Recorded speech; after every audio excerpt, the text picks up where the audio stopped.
Mari kita lanjutkan program bagaimana pada hari Kamis ini.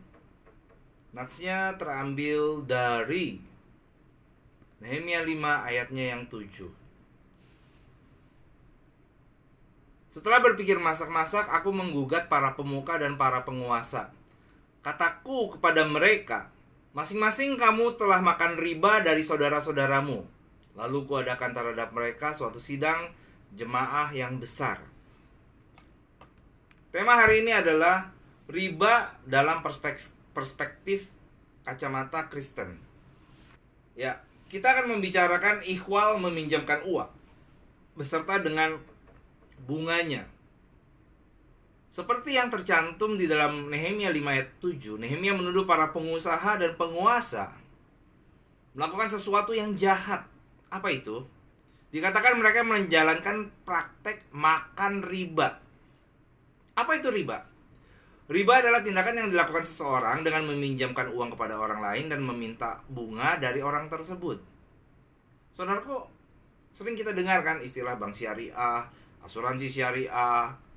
Nah, dalam perspektif Islam jelas, yang namanya riba itu adalah sesuatu yang haram dan berdosa. Karena itu, bicara tentang alternatifnya, solusinya adalah bukan berdasarkan prosentase, tapi lebih kepada bagi hasil.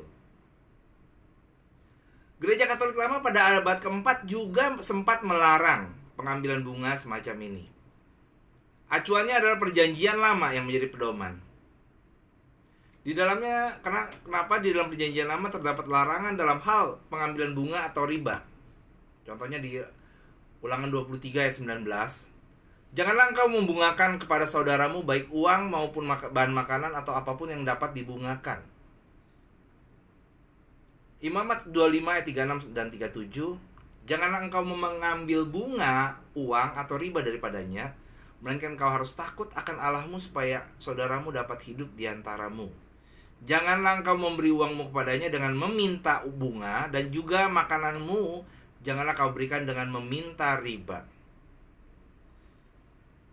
Saudaraku yang terkasih, betul sekali yang tersurat bahwa praktek pengambilan bunga atau riba ini dilarang oleh Alkitab. Tetapi kalau kita kaji lebih jauh, kita berpikiran secara terbuka, jangan kita bisa hanya menilai satu sisi saja. Pada sisi lain, bahwa dunia sekarang ini semakin berkembang, ekonomi semakin bertumbuh, dan kehidupan modern tidak terelakkan. Ya, di dalam masa-masa modern, secara prinsip, hutang diperlukan sebagai sarana untuk menambah modal, meningkatkan modal, sehingga bisa dipakai untuk mengembangkan usaha atau pekerjaannya. Kenapa? Kalau seseorang tidak memiliki modal yang lebih besar, maka industri tertentu tidak akan mengembangkan dirinya. Maka pelaku usaha atau industri tertentu itu tentulah berhutang. Tetapi dengan apa? Dengan catatan kecil, beban bunga yang wajar.